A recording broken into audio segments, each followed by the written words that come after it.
కాపాడి మీ సన్నిధిలోకి నడిపించారు. మీకు స్తోత్రాలు. ఈ సాయంకాల సమయమున కాసేపు మీ మాటలు ధ్యానించబోచుండగా మీరు తోడుగా ఉండండి. ఈ మాటల ద్వారా మా బ్రతుకులు మార్చబడి, ఈ మాటల ద్వారా మా జీవితాలు నిలవబడి మీకోసం గొప్పగా బ్రతుకులాగున సహాయాన్ని దయచేయండి.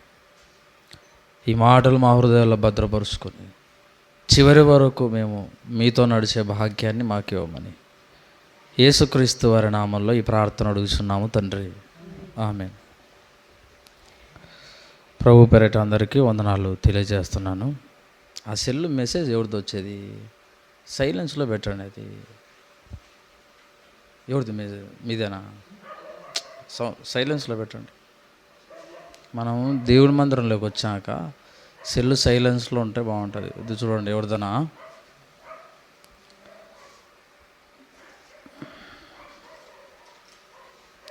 పిల్లరా, పరిశుద్ధ గ్రంథం నుండి ఆది కాండము మొదటి అధ్యాయము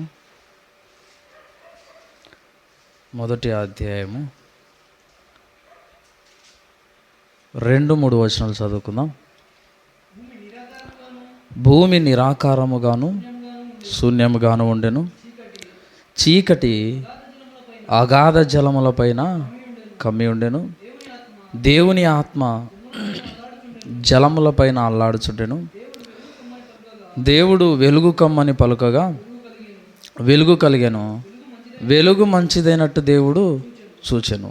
దేవుడు వెలుగును చీకటిని వేరుపరచెను. ప్రియులారా, ఇక్కడ మనం చదవబడిన వాక్యాన్ని బట్టి కొద్దిసేపు ఆదికాండం 1వ అధ్యాయాన్ని గురించి మనము ధ్యానించుకుందాం.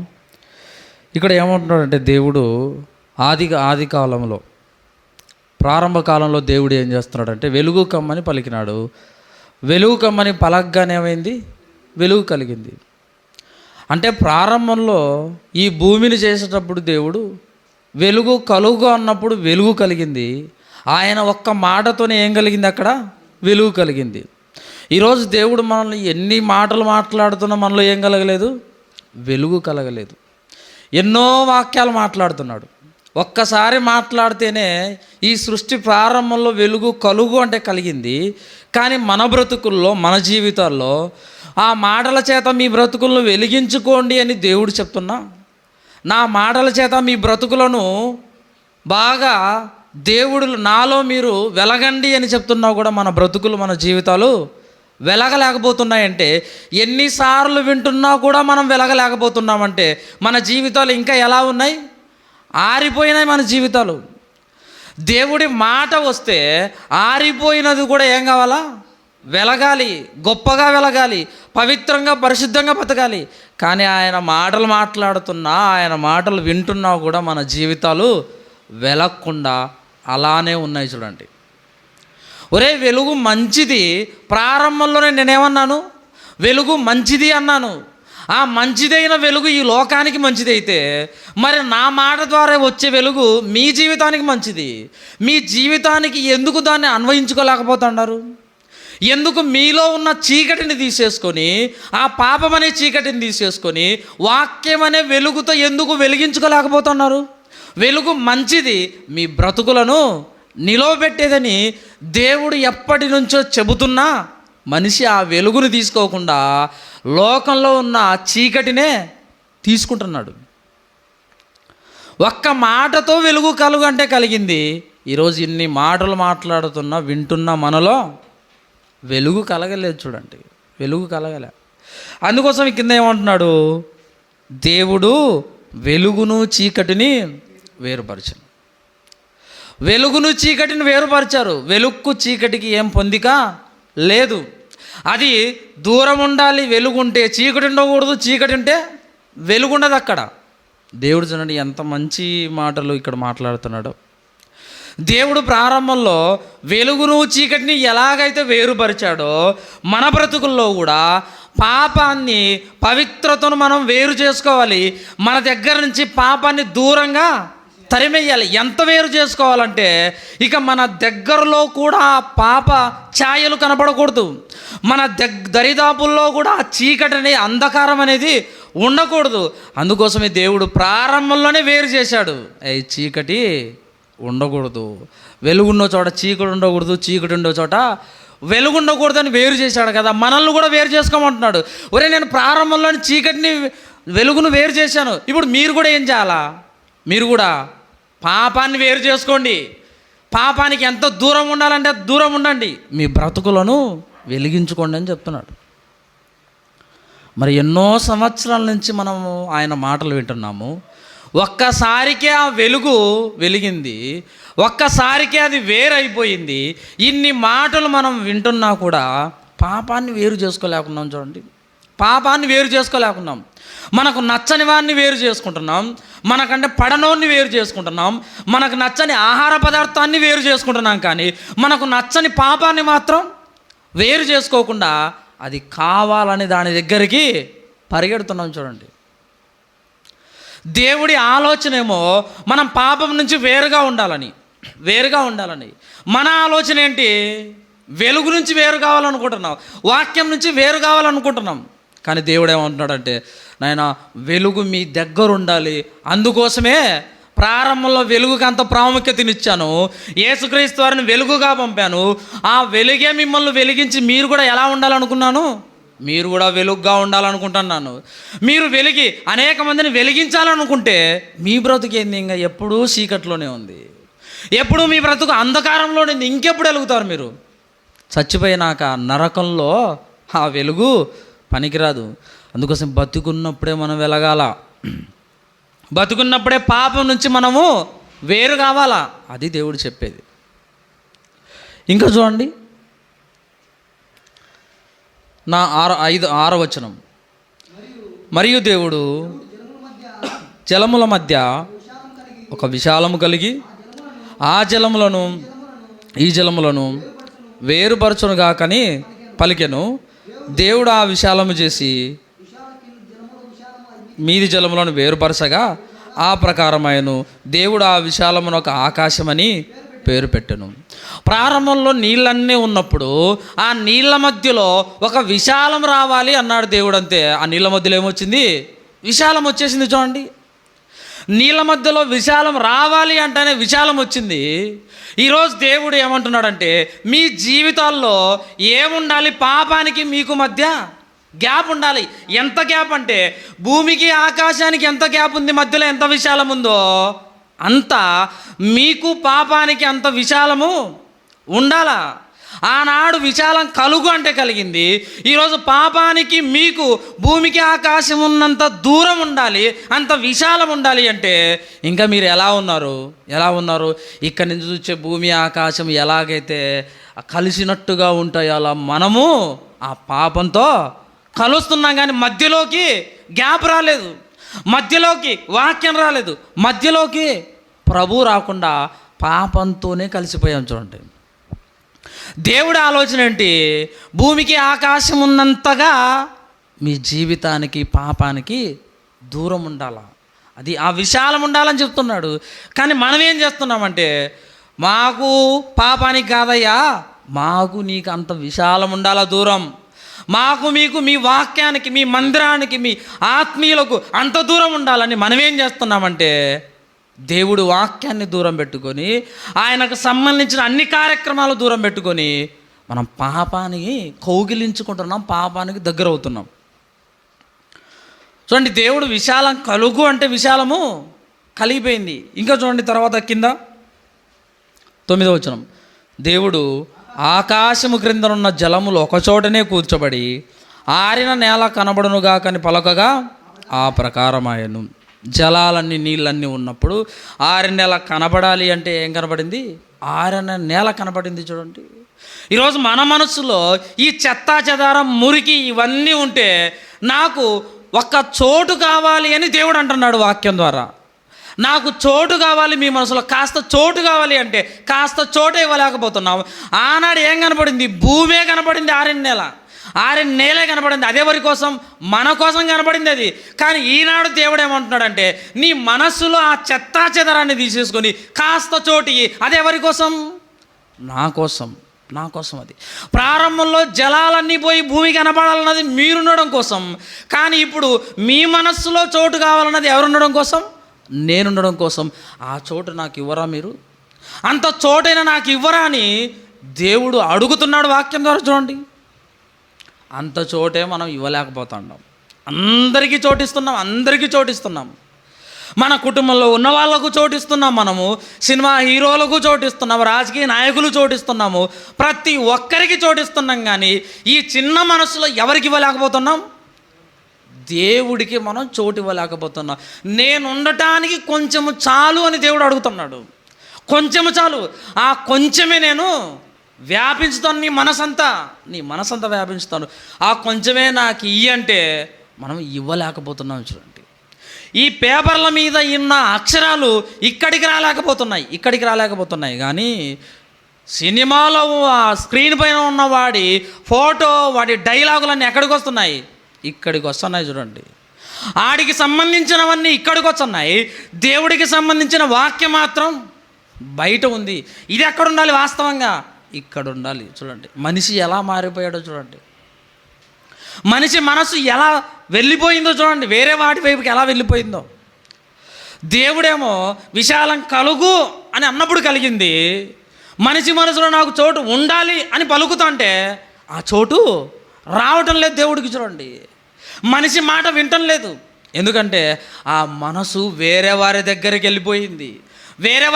వెళ్ళిపోయింది కాబట్టి ఆ మనస్సులో దేవుడికి చోటు లేకుండా పోయింది ప్రేమైన దేవుడు వాళ్ళరా. ఇంకా చూడండి, కింది వచనం 11. దేవుడు గడ్డిని విత్తనములు ఇచ్చు చెట్లను, భూమి మీద తమ తమ జాతి ప్రకారం తమలో విత్తనములు గల ఫలమిచ్చు ఫలవృక్షములను భూమి మొలిపించుగా కని పలకగా ఆ ప్రకారం ఆయను. భూమి నీలో నుంచి రకరకాల చెట్లు రావాల, ఫలాలు ఇచ్చే చెట్లు అని దేవుడు ప్రారంభంలో పలికితే మొత్తం అన్నీ వచ్చాయి. ఆయన మాట విని అన్నీ వచ్చాయి. ఈరోజు అదే మాట నీకు వినబడుతోంది. నీ మనసులో నుంచి ఆత్మఫలాలు అనే చెట్లు వస్తున్నాయా? ఆ చెట్లు వస్తే వాటికి ఫలాలు కాస్తున్నాయా?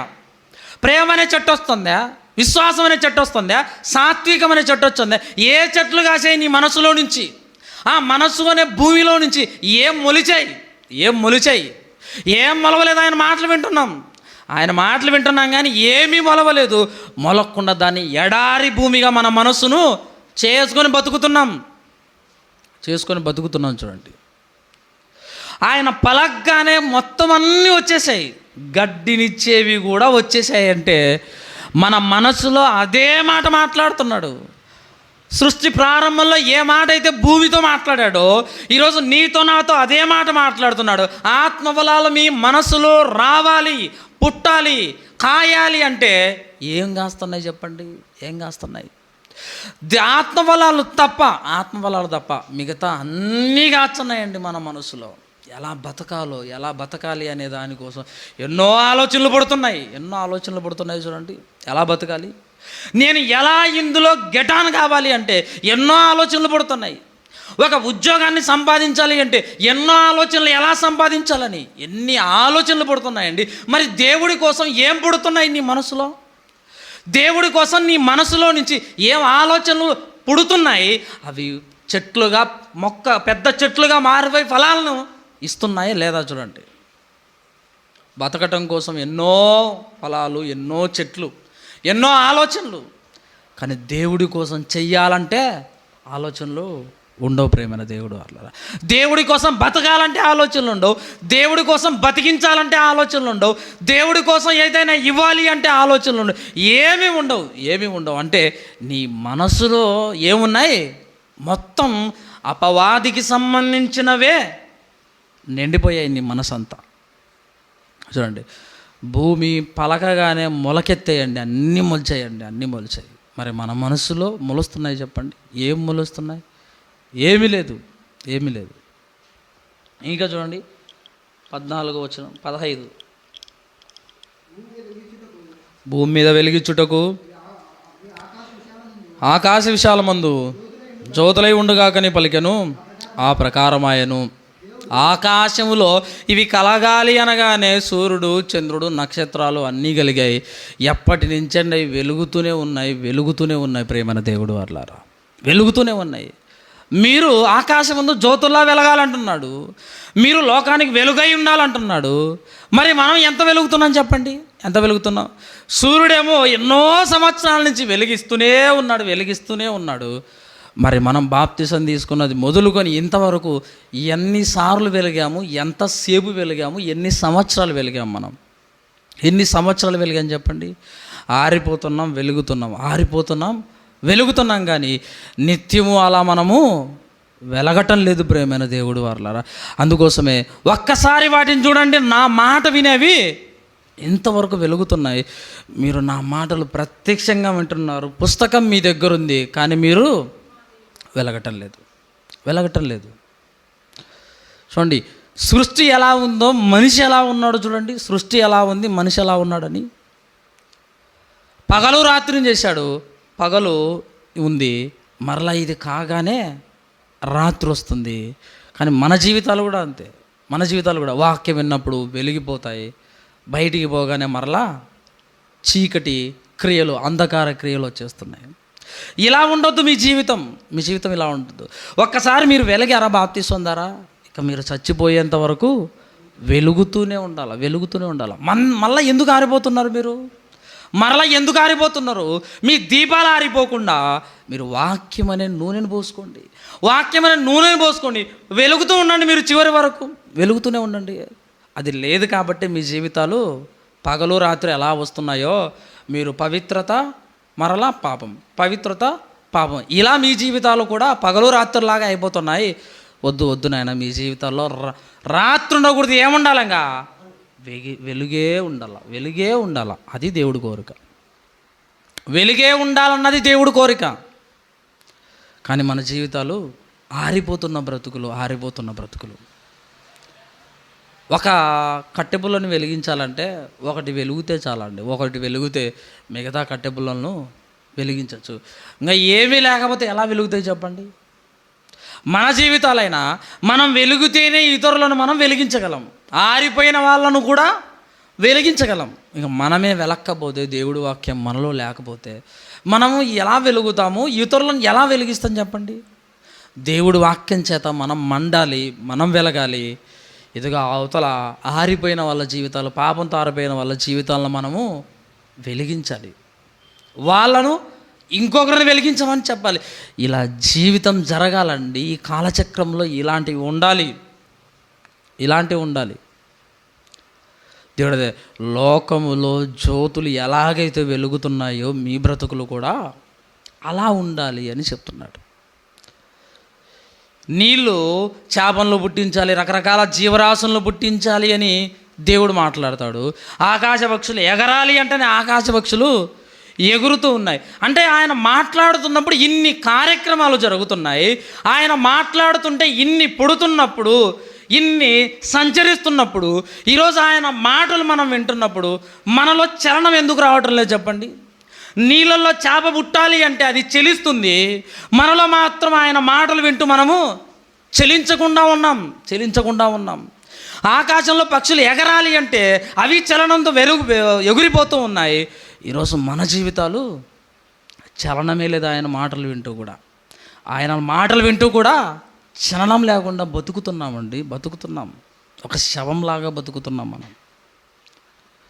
ప్రకృతిలో ఉన్నవన్నీ దేవుడి పనిని ఎలా చేస్తున్నాయి చూడండి. సృష్టి ప్రారంభం నుంచి ఇప్పటి వరకు ఏది ఏ పనిలో పెట్టాడో ఆ పనులే చేస్తున్నాయి. కానీ ఈరోజు మనిషి ఎలా మారిపోయాడంటే ఆటికంటే నీచంగా, ఆటికంటే దరిద్రంగా, క్రూరుడుగా మారిపోయాడు మనిషి. మనిషికి కూడా ప్రారంభంలో చెప్పాడు ఒక పని, నాయన మీరు పవిత్రంగా బతకండి అది. కానీ ఆ పని జరగటం లేదు, ఎప్పుడు జరగలేదు. అది పక్షులకు, జంతువులకు, వృక్షాలకు అన్నిటికీ పని చెప్పేవి చేస్తున్నాయి. కానీ మనిషికి పని చెప్పాడు, ఆ పని మనిషి మాత్రం చెయ్యకుండా తన పనిని తాను చేసుకుంటూ బతుకుతున్నాడు. పాపంలో మునిగిపోయాడు. చివరిలో మనిషిని కదా చేసింది దేవుడు, మనిషిని చేతులతో చేశాడు దేవుడు. చేతులతో చేసి అది చేస్తున్నప్పుడల్లా ఆయనకు ఎన్ని ఆశలు, ఎన్ని కోరికలు. వీడు భూమి మీదకి వస్తే నా కోసం బాగా బతుకుతాడు, పాపాన్ని చెయ్యడు, పరిశుద్ధంగా పవిత్రంగా జీవిస్తాడు అని మనిషిని చేసేటప్పుడల్లా అదే ఆలోచనలు ఉన్నాయి. ఒక పక్షిని చేసేటప్పుడు ఆ ఆలోచన లేదండి, ఒక జంతువును చేసేటప్పుడు ఆ ఆలోచన లేదు, జలచరాలను చేసేటప్పుడు ఆ ఆలోచన లేదు, వృక్షాలను మొలిపించేటప్పుడు ఆ ఆలోచన లేదు ఆయనకు. కేవలం మనిషిని చేసేటప్పుడు మాత్రమే ఆ ఆలోచన. వీడు ఖచ్చితంగా బతుకుతాడు బతుకుతాడు బతుకుతాడు అన్న ఆలోచన తప్ప ఇక వేరే ఆలోచన దేవుడికి లేదు. ఎందుకంటే ఆయన చేస్తున్నాడంటే ఆడు ఖచ్చితంగా బతకాల్సిందే. ఆయన చేస్తున్నాడంటే, జీవాత్మను ఊదుతున్నాడంటే ఖచ్చితంగా వాడు బతకాల్సిందే, పరిశుద్ధంగా పవిత్రంగా జీవించాల్సిందే. కానీ బతకలేదు మనిషి ప్రేమన దేవుడు వాళ్ళారా. అప్పుడు దేవుడికి ఎంత బాధ ఉంటుందో చెప్పండి. ఒరే, మాటతో పలికితే కలిగినవి ఇవే మేలు కదరా, నీకంటే ఇవే మేలు కదరా. నేను మాట్లాడుతున్న మాటలు నువ్వు వింటున్నావు, నాకు మళ్ళీ రెస్పాండ్ అవుతున్నావు, కానీ నువ్వు నా మాట వినటం లేదు, నా మాట ప్రకారంగా బతకటం లేదు. ఒక్కసారి నీకంటే ముందు చేయబడినవి, చాలా చిన్నవి, జ్ఞానం లేనివి అవి చూడరా ఎలా నా మాట వింటున్నాయో. ఈరోజు జ్ఞానం ఉండి అన్నీ నీకు ఆహార పదార్థాలు తింటూ గొప్పగా ఉంటున్న నీ బతుకెందుకు ఇలా అయిపోయింది, నీ బ్రతుకెందుకు ఇలాగా తెల్లారిపోయింది అని దేవుడు ఎంత బాధపడిపోతాడో చూడండి, ఎంత బాధపడిపోతాడో. పక్షులు మాటతో కలిగాయండి, పక్షులు మాటతో కలిగాయి. వాటికి దెబ్బ అవసరమా చెప్పండి? వాటికి దెబ్బ అవసరం లేదు. చేతితో చేయబడినాడు కదా, వీడికేమన్నా దెబ్బ అవసరమా చెప్పండి? చేతితో చేయబడిన వాడికి దెబ్బ అవసరం లేదు, చేతితో చేయబడిన వాడికి దెబ్బ అవసరం లేదు ప్రేమైన దేవుడు వాళ్ళారా. పక్షులు మాటతో చేయబడ్డాయి కాబట్టి మనిషికో మాట గొడ్డుకో దెబ్బ అన్నారు, మనిషికో మాట గొడ్డుకో దెబ్బ అన్నారు. మాటతో కలగబడ్డాయి, ప్రకృతిలో ఉన్నవన్నీ జీవరాశులన్నీ మాటతో కలగబడ్డాయి కాబట్టి అవి మాట వినకపోతే వాటికి ఏం పడాలా? దెబ్బ పడాలా. మరి చేత్తో చేయబడిన వాడు ఈడు మాట వినకపోతే వీడికేం కావాలా? మాట ఉండాలా. వాటికేమో దెబ్బలు పడాలా, వీడికేమో మనిషికేమో ఏం పడాలా? మాట పడాలా. అవి దెబ్బలు పడితే మాట వింటాయి, వీడికేమో మాట పడితే మాట వింటాడు. కానీ ఇప్పుడు రివర్స్ అయిపోయింది చూడండి. ఎవరైతే చేతితో చేయబడ్డాడో మాట వింటాడు అనుకుంటే వాడికే ఇప్పుడు ఏం పడితే వింటానంటున్నాడు? దెబ్బ పడితే వింటానంటున్నాడు చూడండి. దెబ్బ పడితే ఇప్పుడు జంతువులకు, పక్షులకే దేవుడు మాట చెప్పాలనుకుంటున్నాడు. మీకు దెబ్బలు కాదు ఉండాల్సింది మాట. చూడండి మనిషి జీవితం ఎలా మారిపోయిందో. మనిషికో మాట గొడ్డుకో దెబ్బ అన్నారు కదా.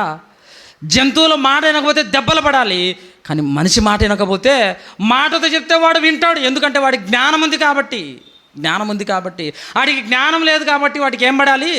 దెబ్బ పడాలి. కానీ ఇది రివర్స్. ఎలాగంటే మనిషికి జ్ఞానం ఉన్న మాట చెప్తుంటే వాడు మాటలు లేదు, ఏం పడాలి? వానికి ఏం పడాలి? దెబ్బ పడాలి. దెబ్బ పడితేనే వాడు మాట వినేది. అందుకోసమే దేవుడు ఎన్నో మనిషి మీదికి రప్పించాడు. ఎందుకు? మాట వింటాడని, మాట వినాలని వాటన్నిటినీ రప్పిస్తున్నాడు. మనం దేవుడి మాట వినేంత వరకు, మనం దేవుడి కోసం బతికేంత వరకు ఈ ప్రకృతిలో ఉన్నవన్నీ మనకు లోబడతాయి, మనం చెప్పినట్టుగా వింటాయి. ఎప్పుడైతే మనం పాపం చేసి మన ఇష్టానుసారంగా మనం తిరుగుతూ, మన ఇష్టానుసారంగా మనము పెద్ద చిన్నాడ తేడా లేకోకుండా మనం బతికితే అది కూడా ఏమైపోతాయి? మన మీదికి తిరగబడతాయి ప్రేమన దేవుడు వాళ్ళరా. అందుకోసమే కదా ఈరోజు ఎన్నో ప్రకృతి వైపరీత్యాలు, ఎన్నో రోగాలు, ఎన్నో భూకంపాలు, సునామీలు ఇవన్నీ ఎందుకు జరుగుతున్నాయంటే మనిషిని దెబ్బ కొట్టి మార్చడానికి. మనిషికి దెబ్బ పడితేనే వాడు సరైన మార్గంలోకి రాడు కాబట్టి దెబ్బ పడితేనే వీడు బాగుపడతాడని దేవుడు ఏం చేస్తున్నాడు? దెబ్బ వేస్తున్నాడు వాడి మీద మారాలని. చూడండి, వాస్తవంగా దెబ్బ ఊరికి పడాలా, జంతువులకు పడాలా, పక్షులకు పడాలా, కానీ ఆ దెబ్బ మనిషికి పడేటట్టుగా చేసుకుంటున్నాడు. చూడండి, మనిషికి పడేటట్టుగా చేసుకున్నాడంటే మనిషి బ్రతుకు ఎలా అయిపోయిందో చూడండి ప్రేమన దేవుడు వాళ్ళారా. మనిషి జీవితం అంటే మనిషి దేవుడి మాట వినాలంటే ఒక్కసారి మనం మాట్లాడినందుకే అవన్నీ కలిగాయి. అక్కడ ఏం జరగాలో అవన్నీ జరిగాయి, ప్రకృతిలో అవన్నీ జరిగాయి. కానీ మనిషిలోనే ఏ మార్పు జరగలేదు ప్రేమైన దేవుడు వల్ల. మనిషిలోనే మనిషి తన ఇష్టానుసారంగా బతికి తన జీవితాన్ని ముగించుకుంటున్నాడు. చూడండి, ఒక సందర్భాన్ని చూపించి మనం ముగించుకుందాం. యెహోషువ గ్రంథము, రాహాబు వేశ్య గురించి మాట్లాడుకొని మనం ముగించుకుందాం త్వరగా. యెహోషువ గ్రంథము 2వ అధ్యాయము 9వ వచనం.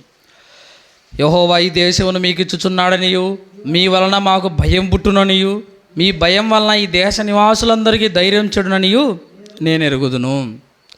రాహాబు వేశ్య ఈవిడ ఎవరో మాట్లాడుకున్నట్టే ఆ మాటలు వినికి ఏమొచ్చింది? భయం వచ్చింది. దేవుడి గురించి మాట్లాడుకుంటే, ఆయన చేసిన ఆశ్చర్య క్రియల గురించి మాట్లాడుకుంటే ఈవిడకేమొచ్చింది? భయం వచ్చింది. ఈరోజు దేవుడి గురించి మనం వింటున్నాం కదా, దేవుడి ద్వారా జరిగిన ప్రకృతి వైపరీత్యాల గురించి మనము వింటున్నాం. కానీ మనలో ఏమైనా భయం వచ్చిందా చెప్పండి? ఆవిడ ఎవరో మాట్లాడుకుంటుంటే ఒక వేశ్య విని భయపడింది. ఈరోజు మనం అలా ఏమి లేము కదా. మనం వాక్యాలు వింటున్నాం, ఎంతోమంది వాక్యాలు, ఎన్నో వాక్యాలు, వందల వాక్యాలు మనం వింటున్నాం. కానీ మనలో ఏం రాలేదు? భయం రాలేదు. అంటే మనం ఎంత ధైర్యంగా తిరుగుతున్నామో చూడండి, మనం ఎంత ధైర్యంగా ఉన్నామో చూడండి, ఎంత ధైర్యంగా బతుకుతున్నామో. దేవుడికి భయపడాలి ప్రేమన దేవుడు వల్ల. ఆవిడ భయపడుతుందండి దేవుడికి ఆ మాటలు విని. ఇంకా చూడండి ఏముంటుందంటే, మా గుండెలు కరిగిపోయేను అని మాట్లాడుతుంది ఆవిడ. దేవుడి గురించి విన్నప్పుడు ఆ దేవుడి చేసిన అద్భుత కార్యాలు, ఆశ్చర్యకార్యాలు, రాజులను జయించిన విధానము ఆవిడ విన్నప్పుడు ఆవిడ గుండె కరిగిపోయింది. మన మనస్సు ఎన్నిసార్లు కరిగిపోయింది చెప్పండి? మన మనసు ఎన్నిసార్లు కరిగిపోయింది? దేవుడి వాక్యం నీ మనసుకు తగిలింటుంది, ఏదో ఒక సేవకుడి ద్వారా తగిలింటుంది. తగిలినప్పుడు ఎన్నిసార్లు పశ్చాత్తాపడ్డావు నువ్వు? ఎన్నిసార్లు ఆ వాక్యం విని నిజమే నా జీవితము ఒక విధంగా ఉంది, ఆ వాక్యము ఒక విధంగా ఉంది, ఎందుకు ఈ జీవితం అని నీ మనసులో కరిగి ఆ కన్నీరు కళ్ళల్లో నుంచి వచ్చి నీ జీవితం ఎప్పుడైనా అలాగా మార్చుకున్నావా? నీ బ్రతుకు ఎప్పుడైనా అలాగా మారిపోయిందా? ఆలోచించండి ఒకసారి. ఎన్నిసార్లు వాక్యం వింటున్నాం కానీ మన గుండె కరగలేదు. కానీ ఈవిడ ఏమంటుందంటే, మా గుండెలు కరిగిపోయాను అని మాట్లాడుతుంది. చూడండి ఇంకా ఏమంటుందంటే 13 చూడండి, 12. నేను మీకు ఉపకారం చేసేదిని కనుక మీరును నా తండ్రి ఇంటికి ఉపకారం చేసి నాకు నిజమైన ఆనవాళ్ళు ఇవ్వండి. నేను మీకు మేలు చేశాను కదా, మీరు కూడా ఏం చేయాలి? నాకు మేలు చేయండి, నా కుటుంబ వారిని కాపాడండి అని అడుగుతుంది. చూడండి, అంటే మనం కూడా దేవుణ్ణి ఎప్పుడు అడగాలంటే, దేవుడికి మనం ఏం చేయాలా? మేలు చేయాలా. దేవుడి కోసం మనం మంచిగా బతికి మనం ఏదైనా అడిగితే ఖచ్చితంగా దేవుడు ప్రత్యుపకారం చేస్తాడు. అంటే మన నుంచి ఎలా ఉండాలి అంటే, అది ఏ లోపము లేకోకుండా మన బ్రతుకులో కానీ, మనం చేస్తున్న పనిలో కానీ, మనం జీవిస్తున్న విధానంలో కానీ, మనం దేవుడి కార్యక్రమాలు చేస్తున్న పద్ధతిలో కానీ ఏ లోపము లేకుండా నువ్వు ఉంటే, మనం అడిగితే ఖచ్చితంగా ఆయన ప్రత్యుపకారము చేస్తాడు. ఈరోజు ఎందుకు అవతల నుంచి సమాధానం రాలేదంటే, మన జీవితాలు బాగలేవు కాబట్టి, మన బ్రతుకులు బాగలేవు కాబట్టి అవతల నుంచి రెస్పాండ్ సరిగా రాలేదు. చూడండి, రాలేదు. మనం ఫోన్ చేసినప్పుడు అవతల నుంచి నీకు వాయిస్ సరిగా లేదు అంటే, లేదా అసలు వినబడలేదు అంటే ఏదో లోపం ఉంది. నీకు అతనికి మధ్యలో ఏదో కట్ అయిపోయింది, ఏదో కట్ చేసింది. అలాగే దేవుడికి నీకు ఆ మాటలు చేరకుండా, దేవుడి దగ్గర నుంచి ఆ సమాధానం నీకు రాకుండా నీకు మధ్యలో అడ్డుపడుతుంది ఆ పాపమే ఆ పాప బ్రతుకే దేవుడి దగ్గర నుంచి ప్రత్యుపకారం రాకుండా అడ్డుపడుతుంది. దాన్నే తీసేసుకున్నాం అనుకోండి, ఆ గోడనే తీసేసుకున్నాం అనుకోండి, ఆ చిక్కునే తీసేసుకున్నాం అనుకోండి, దారి నీకు సుగమం అయిపోయి ఖచ్చితంగా ఆయన దగ్గర నుంచి ప్రత్యుపకారము వచ్చేస్తుంది. ఖచ్చితంగా వచ్చేస్తుందండి. ఇప్పుడు అదే అడుగుతుంది. వాళ్ళను కాపాడటం రాహాబు వేసి చేసిన ఒక మంచి పని, ఆ మంచి పని చేసింది కాబట్టి ప్రత్యుపకారంగా నాకు మీరు సహాయము చెయ్యండి అంటుంది. అలాగే మనము చేసామనుకోండి, అది దేవుడి పిల్లలకు చేస్తున్నారా మీరు? లేదా దేవుడికే చేస్తున్నారా? ఏదైనా కార్యక్రమం జరిపించమని చేస్తున్నారా? లేదా ఎవరైనా ఇబ్బందుల్లో ఉంటే చేస్తున్నారా? ఖచ్చితంగా ప్రత్యుపకారం నీకు ఆగకుండా చాలా వేగంగా నీకు అనుకోని విధంగా నీ దగ్గరికి వచ్చి చేరతుంది. నువ్వు చేస్తున్న కార్యక్రమాలను బట్టి, నువ్వు బతుకుతున్న విధానాన్ని బట్టి ఖచ్చితంగా నువ్వు అనుకోకుండానే నీ దగ్గరికి వస్తుందండి ప్రత్యుపకారం. ఇప్పుడు చూడండి, అడుగుతోంది ప్రత్యుపకారం నాకు చెయ్యండి అని. మారిపోయిందండి ఆవిడ, ఒక వేష మారిపోయింది. రాహాబు వేష తన జీవితాన్ని మార్చుకుంది. ఆ వ్యభిచార వృత్తిని వదిలేసుకుంది ఆవిడ. ఎవరో చెప్పిన మాటలు వినే తన వ్యభిచార వృత్తిని వదిలేసుకున్నప్పుడు ఈరోజు ఎదురుగా మాట్లాడుతున్నాం కదా మనం. నువ్వు ఏ అలవాటును వదిలేసావు దేవుడి కోసం? నువ్వు ఏ వృత్తిని వదిలేసుకున్నావు? పాప వృత్తిని ఎప్పుడు వదిలేసుకున్నావు చెప్పండి? ఇన్నిసార్లు మనం వింటున్నాం. ఒక్కసారి ఎవరో మాట్లాడుకుంటే విన్నందుకే రాహాబు వేష ఆ వృత్తిని వదిలేసుకుంది కదా, వదిలేసుకుని అడుక్కుంటుంది కదా. మరి ఎన్నిసార్లు వింటున్నాం మన జీవితాల్లో? ఏది వదిలేసుకున్నా మనం దేవుడి కోసం? ఏది వదిలేసుకున్నా? పలాంది వదిలేసుకున్నానయ్యా నా దేవుడి కోసం అని చెప్పగలవా? నువ్వు ధైర్యంగా చెప్పగలవా? నా కొడుకు కోసం ఇది వదిలేసుకున్నానయ్యా, నా కూతురు కోసం ఇది వదిలేసుకున్నానయ్యా, నా కూతురు చావు బ్రతుకుల్లో నుంచి బయటపడాలని ఇదిగో ఈ స్థలాన్ని పోగొట్టుకున్నానయ్యా, నా కొడుకును బతికించుకోవటం కోసం ఈ బంగారాన్ని అంతా పోగొట్టుకున్నానయ్యా, నేను బంగారంతో పోగొట్టుకున్నాను అంటే నువ్వు పోగొట్టుకున్నావు అంటే పలానా వాళ్ళ కోసం నేను ఇది పోగొట్టుకున్నానని చెప్పుకుంటున్నావు. అదే దేవుడి కోసం, దేవుడి పని ఆగిపోకుండా ఇదిగోనయ్యా నా దగ్గర ఉన్నది నేను అమ్మి తాకట్టు పెట్టి తెచ్చానయ్యా అని ఏదైనా ఉందా దేవుడి కోసం చెప్పడానికి? దేవుడి పిల్లలు ఇబ్బందుల్లో ఉంటే ఇదిగో నేను ఇది పలాంది పెట్టి వాళ్ళకి ఇచ్చేసానయ్యా అని మనం చెప్పగలమా? చెప్పండి, చెప్పగలమా? దేవుడి కోసం నువ్వు కూడా చెప్పుకోవాలంటే ఏదో ఒకటి ఉండాలి కదా. ఆనాడు భక్తులకు చెప్పుకోవాలంటే చాలా ఉన్నాయి చెప్పుకోవాలంటే. అందుకోసం అవన్నీ గుర్తుగా ఈ గ్రంథంలో రాయించాడు. మరి మనం చెప్పుకోవడానికి ఏమున్నాయి? ఒకవేళ లేకపోతే ఇప్పటి నుంచైనా మనం చెప్పుకోవడానికి ఏవైనా చెయ్యాలి ఖచ్చితంగా.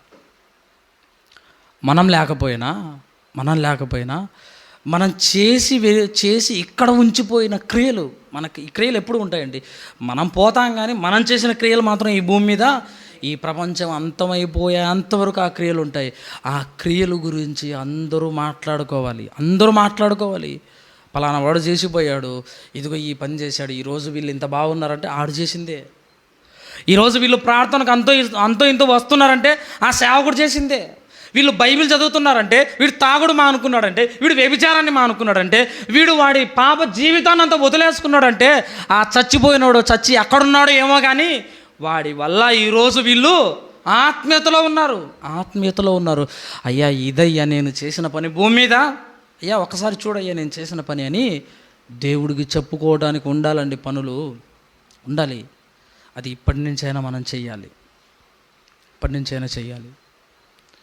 ఇప్పుడు చూడండి, అడుగుతుంది అయ్యా ప్రత్యుపకారము చేయండి. ఆవిడ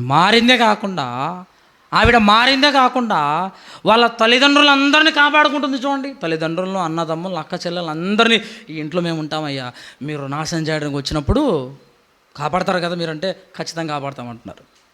మారిపోయిన ఆమె జీవితాన్ని బట్టి నా కుటుంబంలో ఉన్న వాళ్ళందరినీ కాపాడుకోవాలని తెచ్చిపెట్టుకొని కాపాడుకుంది కదా. మనము మారాం. మరి మన కుటుంబాలను కాపాడుకుంటున్నామా? మన కుటుంబాలను దేవుడిలో నిలబెట్టుకోగలుగుతున్నామా? మన కుటుంబాలను ఆయన సన్నిధిలోకి తెచ్చుకోగలుగుతున్నామా? మన కుటుంబాల్లో కుటుంబ ప్రార్థనైనా మనము చేసుకుంటున్నామా? చెప్పండి, ఏం చేసుకుంటున్నామండి మన కుటుంబం కోసం? మనం మారితే సరిపోదండి, మన కుటుంబం కూడా మారాలి. నువ్వు ఏం చేస్తావో, ఎంత ఏడుస్తావో, ఎన్ని ఉపవాసాలు ఉంటావో, ఎంతమంది సేవకులను పిలిపించుకున్న వాక్యం చెప్పించుకుంటావో, నీ ప్రయత్నం విడిచిపెట్టకుండా నువ్వు చెయ్యి. నీ కుటుంబం మాత్రం దేవుడిలో ఉండాలి, మారాలి. మారాలి. ఈవిడ చూడండి, ఆవిడ మారిపోయింది. ఒకతేనండి, ఒకతే. రాహాబు వేసే ఒక్కతే కదా, ఒక్కతే కుటుంబాన్ని అంతమందిని మార్చుకుంది. తల్లిదండ్రులను, అక్క చెల్లెళ్ళు, అన్నదమ్ములు అంటే ఎంతమంది ఉన్నారో ఏమో. మనం ఒకరమే కదా మారింది, మనం ఒకరమే కదా. ఒక్కతే ఆవిడనే కుటుంబాన్ని మార్చుకుంటే, ఒక్కడిగా ఉన్న మనం, ఒక్కదానిగా ఉన్న నువ్వు నేను ఎందుకు మన కుటుంబాలను మార్చుకోలేం చెప్పండి? ఎందుకు మార్చుకోలేం? ఖచ్చితంగా మార్చుకోగలం ప్రేమైన దేవుడు వల్ల. ఒక్కడుగా ఉన్న మనం ఇద్దరం, దేవుడు ఉన్నాడు కాబట్టి మనం చేసే ప్రయత్నం చేయాలి. ఆవిడ చేయలేదా ప్రయత్నము? ఆవిడ ఒక్కతే కుటుంబాన్ని అంతా కాపాడుకుంది కదా. నువ్వు వ్యభిచారం చేస్తున్నావు, నీ దగ్గరికి మేము రామని వాళ్ళు అనిండొచ్చు. అయినా నేను మారాను అని చెప్పేసి వాళ్ళను కాపాడుకుందంటే, ఈరోజు మనము ఒక్కళ్ళగా ఉన్నాము. మనం ఏం చేస్తున్నాం? మన కుటుంబాల కోసం ఏం చేస్తున్నాం ఆలోచించండి. నీ ప్రయత్నం ఖచ్చితంగా చేయాలా. ఆదాము ప్రారంభంలో ఒకడే కదా, ఒక్కడి నుంచి ఏమొచ్చింది? పాపం వచ్చింది. ఆ ఒక్కడి నుంచి ఏమొచ్చింది? మరణం వచ్చేసింది. యేసుక్రీస్తు వారు ఒక్కడే కదా, ఆ ఒక్కడి నుంచి ఏమొచ్చింది? జీవం వచ్చింది, రక్షణ వచ్చింది. ఆ ఒక్కడి నుంచి ఏమొచ్చింది? నిత్య జీవము వచ్చేసింది. ఆ ఒక్కడి నుంచే పవిత్రత వచ్చేసింది. ప్రారంభంలో ఆదాము ఒక్కడి నుంచి ఇన్ని వచ్చేసాయి. యేసుక్రీస్తు వారు ఒక్కడే, ఆ ఒక్కడి నుంచే ఇప్పుడు ఎంతోమంది, ప్రపంచంలో ఎంతోమంది కాపాడబడ్డారు, ఎంతోమంది రక్షణ పొందుకున్నారు. ఆ ఒక్కడి నుంచే ఎంతోమంది నిత్య జీవానికి వారసులుగా మారిపోయారు. ఒక్కడే అనుకుంటే మనం చాలా బలహీన పడిపోతామండి. ఒక్కడిని కాదు, మేము ఉన్నది ఇద్దరం, నా దేవుడు ఉన్నాడు నాతో అని నువ్వు దేవుడి కార్యక్రమాలు చెయ్యాలి. ఒక్కడే అనుకుంటే ఎలా? ఈవిడ ఒక్కదే కానీ గొప్ప గొప్ప కార్యక్రమాలు చేసింది. ఇంకా చూడండి, ఆవిడ ఉపకారం చేసేది మండ్రి. అందుకు ఆ మనుషులు ఆమెతో, నువ్వు మా సంగతి వెల్లడి చేయనట్లా మీరు చావకున్నట్లు మీ ప్రాణములకు బదులుగా మా ప్రాణము ఇచ్చేదము. యెహోవా ఈ దేశమును మాకిచ్చుచున్నప్పుడు నిజంగా మేము మీకు ఉపకారం చేసేదమండ్రి. ఆమె ఇల్లు పట్టణం ప్రాకారం మీద ఉండేను కనుక, ఆమె ప్రాకారం మీద నివసించినది కనుక త్రాడు వేసి కిటికీ ద్వారా వారిని దింపెను. వాళ్ళు ఏమంటున్నారు? అమ్మ, నువ్వు మాకు ఉపకారం చేసావు కాబట్టి మేము వచ్చినప్పుడు ఖచ్చితంగా నిన్ను కాపాడుతాం. ఆ టైంలో మా ప్రాణాలైనా మీకు ఇచ్చేస్తాం అంటున్నారు. చూడండి, వాళ్ళు మా ప్రాణాలైనా మీకు ఇస్తామంటున్నారు. మా ప్రాణాలైనా అడ్డేస్తాం. ఎందుకంటే నువ్వేం చేసావు? మాకు మేలు చేసావు. మనము ఇలానే ఉన్నామనుకోండి, మన జీవితాలు గొప్పగా ఉన్నాయనుకోండి, మన ఇబ్బందుల్లో ఉన్నప్పుడు, ప్రమాదాల్లో ఉన్నప్పుడు ఖచ్చితంగా దేవుడు ఏం చేస్తాడు? తన బాహువును చాపుతాడు, తన బాహువును అడ్డంగా పెడతాడు. అడ్డంగా పెట్టి మనల్ని కాపాడుకుంటాడు. వీళ్ళు ఏమంటున్నారు? మేము మరలా వస్తే మా ప్రాణాలు అడ్డు పెడతాం, మీ ప్రాణాలు పోకుండా. ఒకవేళ మేము కాపాడకుండా పోతే అప్పుడు ఎవరైనా మీ మీదకి వస్తే మా ప్రాణాలు పెడతామంటున్నారు. చూసారా? ఈరోజు దేవుడు కూడా అంతే. నేను నా కోసం బతుకుతున్నావు, నా పని చేస్తున్నావు కాబట్టి నీ కోసం నా బాహు అడ్డు పెడతాను, నా బాహు అడ్డు పెట్టి నిన్ను కాపాడుకుంటాను అంటాడు దేవుడు. మనము ప్రత్యుపకారము చేయటానికి దేవుడు ఎంతకు సిద్ధపడుతున్నాడు చూడండి, ఎంతకు సిద్ధపడుతున్నాడు మనం ఉపకారము చేస్తే. ఆ తర్వాత వాళ్ళను కిటికీలో నుంచి కిందికి దించిందండి. దించిన తర్వాత ఏమంటుందంటే, అయ్యా మీరు ఒక 3 రోజులు ఆ కొండలలోనే ఉండి ఆ తర్వాత వాళ్ళు ఇటు వచ్చిన తర్వాత మీరు వెళ్ళిపోండి అని చెప్తుంది. ఎంత మంచి మాట మాట్లాడుతుందట ఆవిడ. వేగుల వారిని దించిన తర్వాత, అయ్యా మీరు 3 రోజులు ఎక్కడుండండి? కొండల్లోనే ఉండండి, మీరు పోవాకండి. వాళ్ళు మరలా వెతికి మరలా ఇక్కడికి వస్తారు. ఇక్కడికి వచ్చినప్పుడు మీరు పోండి, అక్కడికి మీ ప్రాంతానికి చేరుకోండి అంటుందంటే ఎంత మంచి మనసు అండి, ఎంత మంచి మనసు, ఎంత ఉపకారం చేస్తుంది చూడండి, ఎంత ఉపకారము. దేవుడి కోసం బ్రతికిన వాళ్ళ జీవితాలు ఇలా ఉంటాయి ప్రేమన దేవుడు వాళ్ళారా, ఇలా ఉంటాయి. ఆవిడ వాళ్ళను దించి మీరు వెళ్ళొద్దు 3 రోజులు ఉండండి అని ఎంత క్షేమాన్ని కోరుకుంటుందో చూడండి, ఎంత క్షేమాన్ని కోరుకుంటుందో. ఈరోజు మన పక్కన ఉన్నవాడు కూడా మన గురించి అలానే ఆలోచించాలి. మన పక్కన ఉన్నవాడు మన క్షేమాన్ని కోరుకోవాలి ప్రేమైన దేవుడు వాళ్ళారా.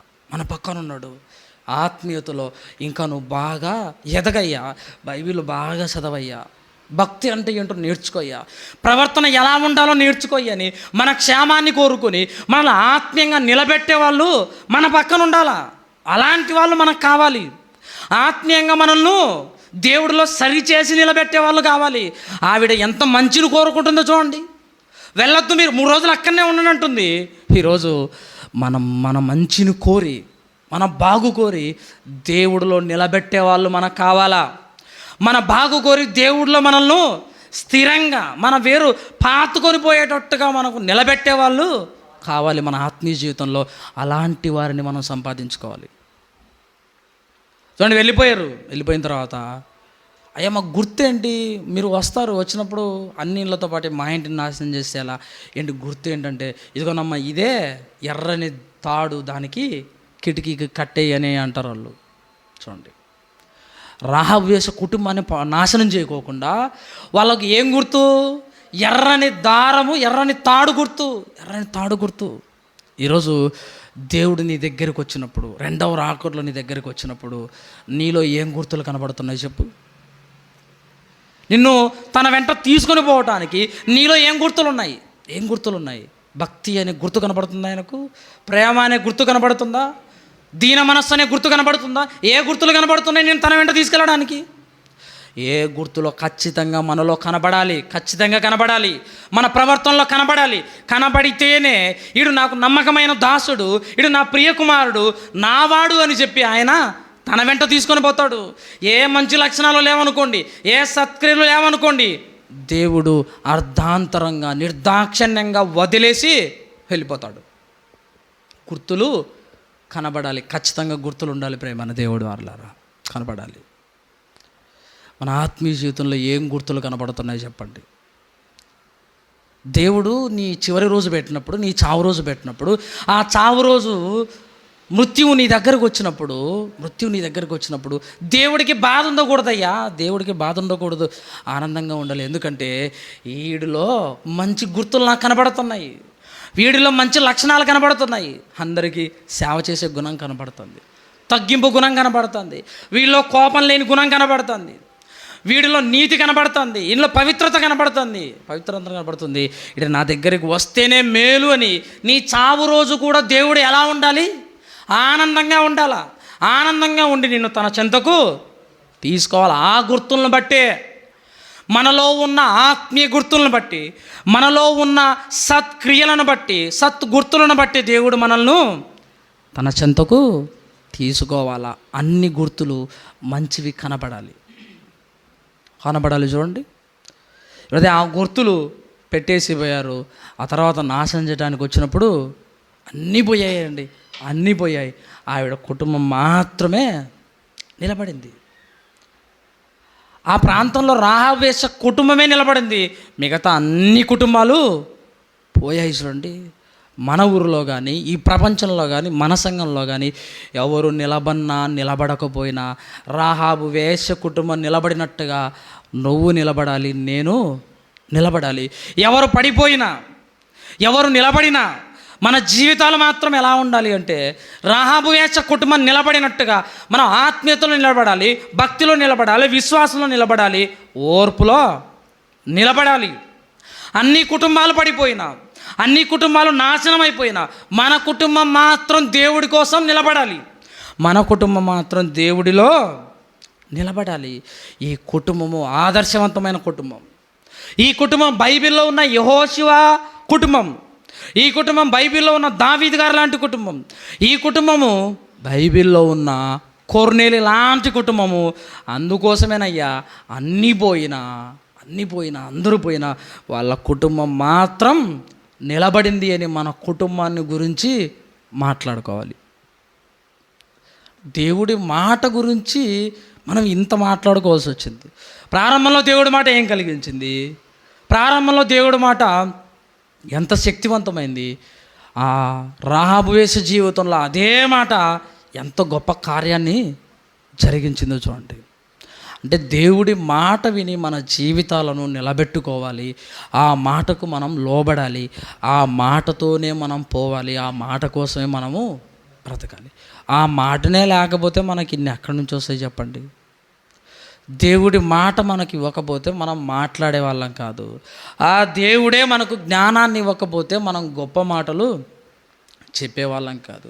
ఆ దేవుడే ఆ మాటలు ఇవ్వకపోతే అంతో ఇంతో కోపడుకోకుండా కోపాన్ని అణుచుకునే వాళ్ళము కాదు. కోపం లేకోకుండా మనం ఉన్నామంటే, ఓర్పుగా ఉన్నాము అంటే ఆ మాట మనలో ఉంది కాబట్టే, ఆ మాట మనలో ఉంది కాబట్టే మనం ఓర్పుగా ఉన్నాము. ఆ మాట మనలో ఉంది కాబట్టే ఎన్ని గొడవలు జరుగుతున్నా, ఎంతమంది వచ్చినా కూడా సైలెంట్గా సమాధానాన్ని చెప్పి పంపిస్తున్నాం. కారణం ఏంటయ్యా అంటే, మన జీవితంలో దేవుడి మాట పని చేస్తుంది. మన బ్రతుకులో దేవుడి మాటకు చోటుంది కాబట్టే మనం ఇలా ఉన్నాము, ఇలా పని చేస్తున్నాం. ఒకవేళ ఆ మాటనే మనలో లేదనుకోండి, ఆ మాటనే లేదనుకోండి, మన జీవితాలు ఎప్పుడో పాతాళంలోకి వెళ్ళిపోయేవి.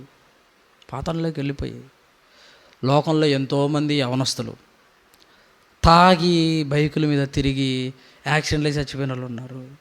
తాగి నీళ్లు పోయాక చచ్చిపోయిన వాళ్ళు ఉన్నారు. అమ్మాయిల వెంట తిరిగి ఆత్మహత్య చేసుకొని చచ్చిపోయిన వాళ్ళు కూడా ఉన్నారు.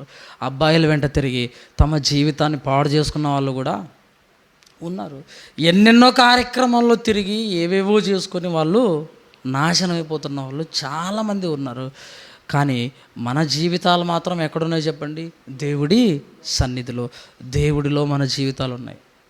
మన జీవితాలు ఉన్నాయి కాబట్టే మనం ఇక్కడున్నాం. ఒకవేళ ఆ మాటలే పని చెయ్యకపోతే ఎంతమంది అమ్మాయిలతో తిరిగేటోళ్ళం, ఎంతమంది అబ్బాయిలతో తిరిగేవాళ్ళు, ఎన్ని క్వార్టర్లు మందు తాగేవాళ్ళు, ఎన్ని కార్యక్రమాలు చేసేవాళ్ళు చెప్పండి, చేసేవాళ్ళం. కానీ దేవుడి మాటకు మనం విలువిచ్చాం. దేవుడి మాటకు విలువిచ్చాము కాబట్టే మన బ్రతుకులు ఇలా ఉన్నాయి. అంటే దేవుడి మాట మనలో పనిచేస్తుంది. ఆవిడలోనే పనిచేసింది, మనలో పనిచేయదు చెప్పండి? పనిచేయదా? ఆ కాలంలో రాహాబు వేసే కాలంలో ఏమున్నాయి చెప్పండి? గ్రంథాలు ఏమైనా ఉన్నాయా చెప్పండి? ఆమె అన్యురాలు, ఏమీ లేవు. ఏమీ లేనప్పుడే ఆవిడ ఏం చేసింది? తన పాప జీవితాన్ని వదిలేసుకుంది. ఈరోజు మనకు ఇంత పుస్తకాలు ఉన్నాయి, 66 పుస్తకాల పరిశుద్ధ గ్రంథం ఉంది, సేవకులు ఉన్నారు, ఇంతమంది చెబుతున్నారు, ఇంత చదువుతున్నాం మనం, అయినా కూడా మన జీవితాల్లో మార్పు రాలేదు. చూడండి, ఇప్పుడు ఆవిడ గొప్పదా, మనం గొప్పగా ఉండాలా చెప్పండి? ఆవిడ గొప్పగా బతకాలా, మనం గొప్పగా బతకాలా? మనమే గొప్పగా బతకాలా? కానీ ఇప్పుడు ఆవిడ గురించి మనం మాట్లాడుకుంటున్నామంటే మన పరిస్థితి ఎంత దిగజారిపోయిందో, ఎంత దౌర్భాగ్య స్థితిలోకి వెళ్ళిపోయిందో చూడండి. మనం బతుకును బట్టి, మనం మారిన తీరును బట్టి మన పక్కనోళ్ళు మన గురించి మాట్లాడుకోవాలా, మన కుటుంబంలో వాళ్ళు మాట్లాడుకోవాలా, మన సంఘస్థులు మాట్లాడుకోవాలా, వీళ్ళందరూ మాట్లాడుకోవాలి మనం మారిన బతుకును బట్టి. కానీ మనం ఏం చేస్తున్నాం? మారిపోయినా కూడా పాప జీవితంలో ఉంటూ వాడు మారినారా అని మనం చెప్పుకుంటున్నాం, వాడు ఎంత బాగా మారినారా అని చెప్పుకుంటున్నాం, ఆవిడ ఎంత బాగా మారిందిరా, ఎంత ప్రార్థనాపరురాలరా అని మనం ఒకరి గురించి చెప్పుకుంటున్నాం. మన గురించి ఇతరులు మాట్లాడుకోవలసింది పోయి మనము వేరే వారి గురించి మాట్లాడుతున్నామంటే మన జీవితము దిగజారిపోయింది. అలా దిగజారిపోకుండా మన బ్రతుకులు గొప్పగా ఉండాలి. అలాంటి కృప దేవుడు మనకు దయచేయునుగాక. ప్రార్థన.